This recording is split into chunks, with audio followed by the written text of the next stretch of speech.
चाहे self driving car हो या ब्लूटूथ, आज हर एक के अंदर टेक्नोलॉजी यूज होती है। विदाउट टेक्नोलॉजी बिजनेस की ग्रोथ पॉसिबल नहीं है। आज बड़े बड़े बिजनेसमैन, बिजनेस ओनर, रिलायंस हो गया, टाटा हो गया, बिरला ग्रुप हो गया, इवन हमारे फोन के अंदर स्पॉटिफाई से लेके, यूट्यूब से लेके, गूगल से लेके हर टेक्नोलॉजी कंपनी इस समय पेटेंट के ऊपर फोकस कर रही है। आज मैं आपको बताऊंगा पेटेंट को एक्चुअली में मोनेटाइज किया कैसे जाता है, पेटेंट होते क्या, कैसे बड़े बड़े लोग ब्लू ओशन स्ट्रेटेजीज को बनाते हैं। आप में से काफी सारे लोग कमेंट करते हो ना कि सर ये अडानीज, अंबानीज, ये बड़े बिजनेसमैन जो 1000, 500, 10,000 करोड़ कमा के निकलते हैं, हवाई कंपनी होगी, नोकिया कंपनी होगी, सैमसंग कंपनी होगी, एप्पल कंपनी होगी, ये लोग करते क्या है, ये लोग पैसे कैसे बनाते हैं, इतना बड़ा पैसा आता कहां से। आज मैं आपको बताऊंगा कि कैसे ये लोग पेटेंट की मदद से पैसे बनाते हैं, रजिस्टर्ड कैसे करवाते हैं और किन किन टेक्नोलॉजीज एंड मेथड्स को ये यूज करते हैं पैसा बनाने के लिए। देखो, पेटेंट आज के टाइम में ना बहुत जगह यूज में आता है। जैसे हम लोग अपने प्रॉपर्टी को, कार को, गोल्ड को प्रोटेक्शन देते हैं। प्रॉपर्टी के लिए हम सेल डीड को रजिस्टर्ड करवाते हैं,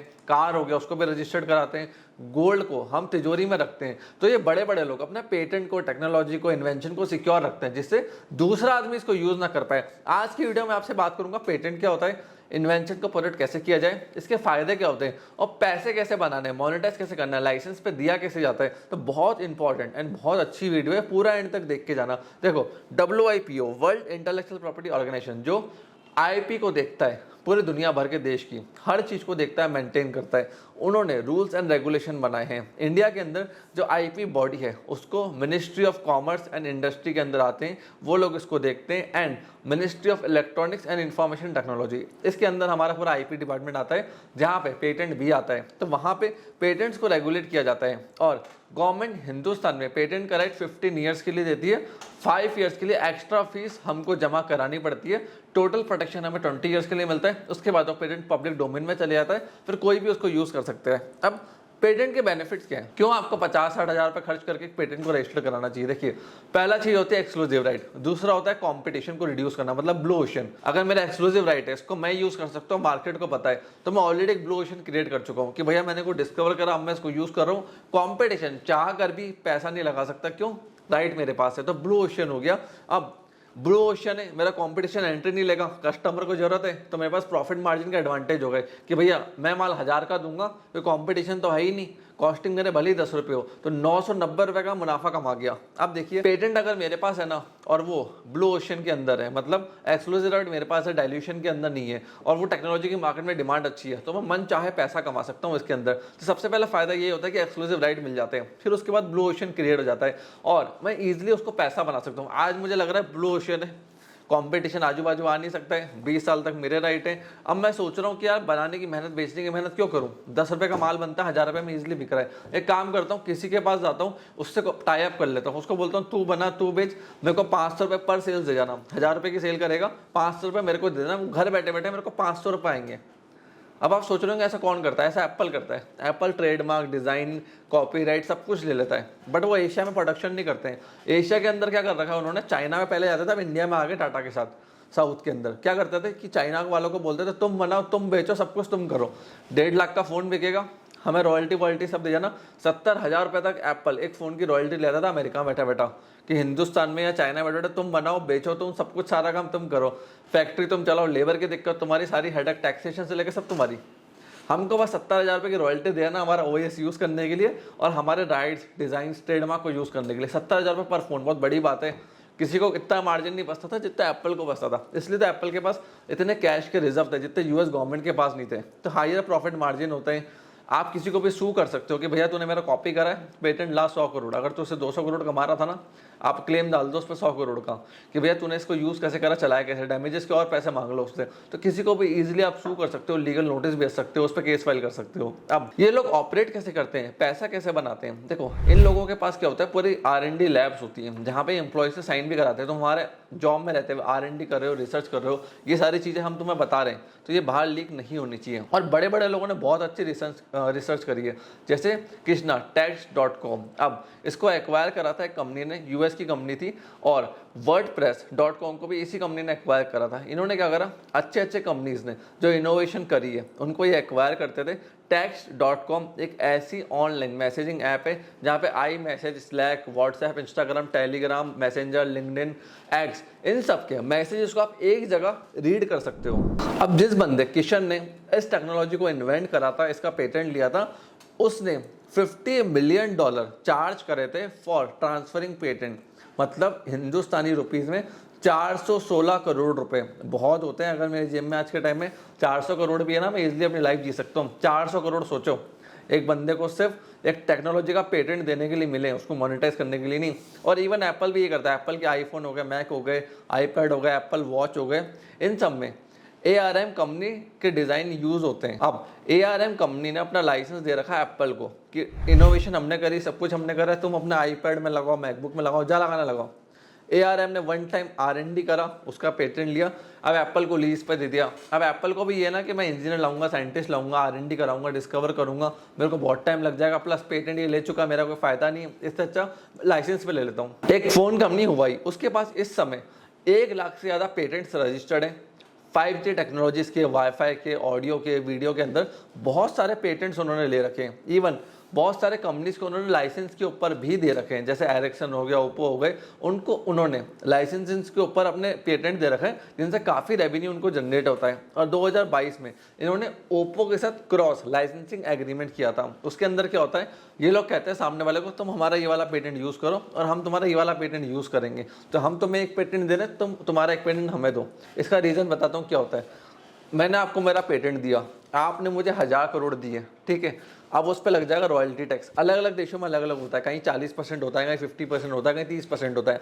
लेट सपोज मुझे 30% टैक्स पे करना है, तो 1000 करोड़ पे 30% कितना हो गया, 300 करोड़। कौन खाएगी, सरकार। अब मैं कह रहा हूँ कि यार तुम्हें मैंने पेटेंट यूज़ करना ना, ले जाओ, बट तुम्हारा भी दे दो। तो मैंने फ्री में तुम्हें मेरा पेटेंट दे दिया और आपका फ्री के अंदर लेकर आ गया। तो वहाँ पे ये लोग टैक्सेस को भी बचाते हैं, बहुत ज़्यादा दिमाग लगाते हैं। और अगर आप चाहते हो कि मैं क्रॉस लाइसेंसिंग पेटेंट एग्रीमेंट के ऊपर डिटेल वीडियो इस चैनल पे बनाऊं, तो कमेंट सेक्शन में लिख देना पेटेंट लाइसेंसिंग।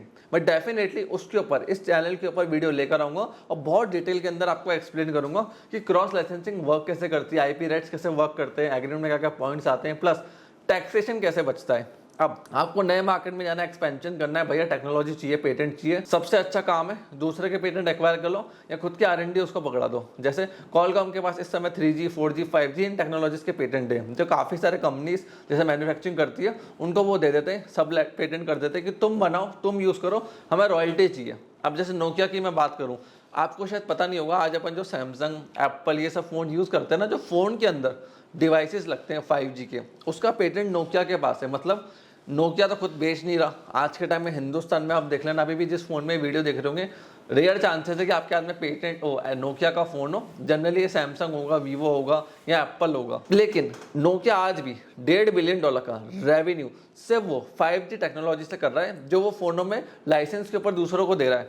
खुद नहीं बना रहा, खुद नहीं बेच रहा, खुद उसके फोन चल नहीं रहे, बट दूसरों को जो वो टेक्नोलॉजी लीज के ऊपर दे रहा है, लाइसेंस के ऊपर दे रहा है, वहाँ से उसको रॉयल्टी फी आ रही है, वहाँ से वो काफ़ी अच्छा सारा पैसा कमा रहा है। इवन स्पॉटिफाई भी आप देखते हो ना, क्या आपको पता है स्पॉटिफाई काम कैसे करता है? ये लोग लाइसेंसेस लेते हैं, जैसे सोनी म्यूजिक से इन्होंने ले रखा है, म्यूजिक ग्रुप से ले रखा है, यूनिवर्सल ग्रुप से ले रखा है, और बहुत सारे ऐसे प्लेटफॉर्म से लाइसेंस लेकर आ जाते हैं। उनसे बात करते हैं कि तुम्हारे पास हर साल 1000 सॉन्ग आएंगे, हमें लाइसेंस के ऊपर देना, हम आगे चलाएंगे, हम यूज़र से पैसा, एंड यूज़र से पैसा लेंगे। तो बहुत अच्छा दिमाग लगाते हैं। जैसे आपको इनका एक और अच्छी डील दूं तो OnePlus के फ़ोन है, स्पॉटिफाई ने क्या करा, OnePlus का अगर कोई यूज़र है ना, उसको 4 महीने फ्री यूज़ करने को देगा, प्रीमियम एक्सेस स्पॉटिफाई का। OnePlus यूट्यूब का भी दिलवाता है, स्पॉटिफाई का भी दिलवाता है। क्यों? अब इससे स्पॉटिफाई का फ़ायदा क्या, OnePlus का फ़ायदा क्या? पहली बात तो OnePlus के कस्टमर को एडवांटेज मिला फ़ोन लेने में कि 4 महीने का स्पॉटिफाई फ्री, और स्पॉटिफाई को बिना पैसे खर्च करे एक कस्टमर एक्विजिशन का फायदा मिला। क्योंकि OnePlus का फ़ोन जैसे कंज्यूमर लेता है,